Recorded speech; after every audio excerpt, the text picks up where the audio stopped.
मेरा नाम है शुजात खान खेल। Kindly subscribe my channel Yaldram studios और आप हासिल करें इस तरह की मजीद मालूमाती वीडियोस। शुक्रिया। पाकिस्तानी समंदर में तेल की ड्रिलिंग क्यों नाकाम हुई? केकड़ा 1 जिस पर कौम के $100 मिलियन फूंक दिए गए और जिसके बारे में वज़ीर-ए-आज़म पाकिस्तान कौम को सुहाने ख्वाब दिखाते रहे, वो ख्वाब अचानक क्यों बिखर गए? क्या वहां तेल वाकई नहीं था या फिर हकीकत कुछ और है? आइए इस हकीकत को जानने की कोशिश करते हैं। आज की दुनिया हैरत अंगेज साइंस की दुनिया है। जब भी कहीं कोई ड्रिलिंग की जाती है, इससे पहले वहां जदीद मशीनरी से सर्वे किया जाता है। ये सर्वे जमीन के नीचे की परतों का एक एक्सरे होता है जिसमें तेल और गैस के ज़खायर का बआसानी मापा जा सकता है। ताहम इसकी क्वालिटी को अंदाजा ड्रिलिंग के बाद ही होता है। इसलिए यह कहना कि एक्सॉन मोबिल ने $100 मिलियन का ठेका लेकर जहां दुनिया का सबसे बड़ा ड्रिलिंग रिग लगाया, वो महज तखमीनों पर लगाया होगा, ये सरासर गलत है। वहां तेल के 100% ज़खायर हैं, मगर उन्हें किसी बैरूनी दबाव के तहत रोक दिया गया। ये दबाव क्या था, किसका था और इसके मकासद क्या थे? इसका जायजा हम इस तरह लेते हैं। आज की दुनिया को ना अमेरिका चला रहा है ना यूरोप, बल्कि इसे दो बड़े माफिया ड्राइव कर रहे हैं। एक तेल का माफिया और दूसरा हथियारों का। तेल के बड़े ज़खायर खलीजी ममालिक में हैं, मगर इन ज़खायर की अक्सरियत शेयर अमरीकी और यूरोपीय कंपनियों के पास हैं। ये कंपनियां ऐसा शैतानी गठजोड़ कर चुकी हैं कि ये फिलहाल तेल को इस इलाके में रखकर दुनिया को महंगा बेचना चाहती हैं। इसलिए अगर दुनिया के दूसरे ममालिक में तेल निकल आया तो खलीज का महंगा तेल कौन खरीदेगा?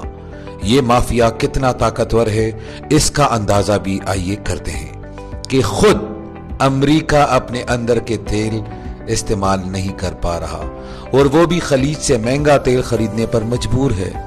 अमेरिका ने शेल तेल के ज़खायर खोले तो इस माफिया ने तेल की कीमत को $145 फी बैरल से 30 बैरल तक गिरा दिया, जिसका नतीजा ये निकला कि जिन कंपनियों ने शेल गैस में सरमायाकारी की थी वो दिवालिया हो गई, क्योंकि शेल गैस निकालने पर लागत ही $50 फी बैरल आता है।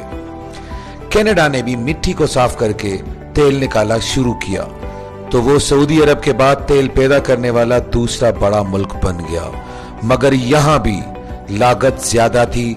चुनांचे इस माफिया ने कनाडा को भी घुटने टेकने पर मजबूर कर दिया। सदर ओबामा ने जब ओहदा संभाला तो उन्हें जो पहली ब्रीफिंग दी गई, उन्हें बताया गया कि अमेरिका मुतबादल एनर्जी के दहाने पर पहुंच चुका है। जिस दिन हमने नई एनर्जी दुनिया में मुतारिफ करा दी, उस दिन हमारे वारे न्यारे हो जाएंगे और अमेरिका पर जो $14 खरब का कर्जा है वो भी अदा हो जाएगा।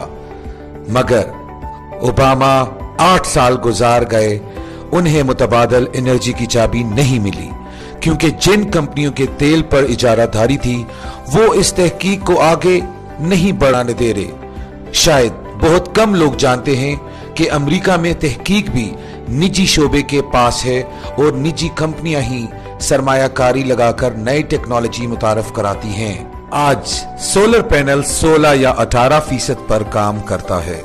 अगर यह पैनल 40% पर काम शुरू कर दे तो दुनिया से बिजली की तारें, ग्रिड स्टेशन और पावर हाउस गायब हो जाएंगे। तमाम गाड़ियां सोलर पावर पर शिफ्ट हो जाएं।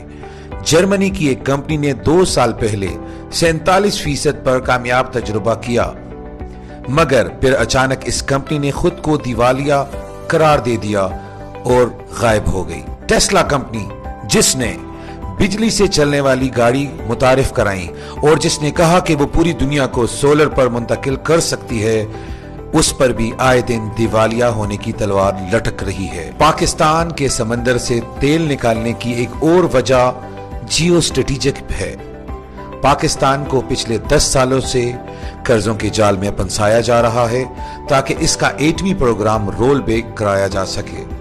रुपए की मुसलसल गिरती हुई साख और आलमी इदारों की जानिब से सख्त शराइत का मकसद भी यही है कि मुल्क को माशी अनार की तरफ ले जाया जाए। इन हालात में यह कैसे हो सकता है कि तेल की सूरत पाकिस्तान के हाथ में 10 से 15 अरब डॉलर सालाना की लॉटरी दे दी जाए। चुनांचे पहले एक्सॉन मोबिल को कहा गया कि आलमी मार्केट में ईरानी तेल की कमी को पूरा करने के लिए केकड़ा 1 खोलें और एक्सॉन मोबिल को नताइज रोक देने का ऑर्डर दे दिया गया। जब केकड़ा 1 पर सीधी ड्रिलिंग रोककर अमूदी ड्रिलिंग शुरू की गई, उस दिन से वक्फान हाल समझने लगते थे कि दाल में कुछ खाला है, क्योंकि आज से 10 साल पहले पिंडी गेप में मियावाली 1 नामी रिग लगा गया तो यहां ऐलान तक कर दिया गया कि एशिया का सबसे बड़ा तेल का जखीरा निकल आया। तेल और गैस का प्रेशर इतना था कि रिग के सेफ्टी वॉल तक फट गए, गांव खाली कराने के ऑर्डर तक आ गए। फिर अमेरिका से हाई प्रेशर वॉल खुसूसी ऑर्डर पर बनवाए गए। महदूद पैमाने पर सप्लाई भी शुरू कर दी गई और यहां से तेल रिफाइनरी तक ले जाने के लिए पाइपलाइन भी बिछ गई। मगर 2 साल बाद इस कुएं को, जहां एशिया के सबसे बड़े जखायर मौजूद थे और जिन पर पूरी दुनिया की नजरें जमी हुई थी, अचानक बंद कर दी गई।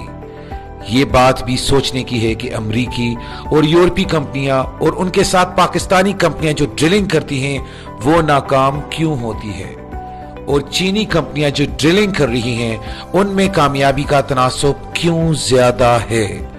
केकड़ा 1 में तेल के वजीर ज़खायर मौजूद हैं और इस हवाले से वजीर आजम पाकिस्तान को जब ख्वाब दिखाए जा रहे हैं और वो भी 100% ठीक थे, मगर ऐसे मालूम होता है कि कुछ कुव्वतें पाकिस्तान को मजबूत नहीं कमजोर देखना चाहती हैं और ये कुव्वतें पाकिस्तान में हर अहम जगह पर विराजमान हैं और हमें अपनी मंजी के नीचे डांग फेरने की जरूरत है।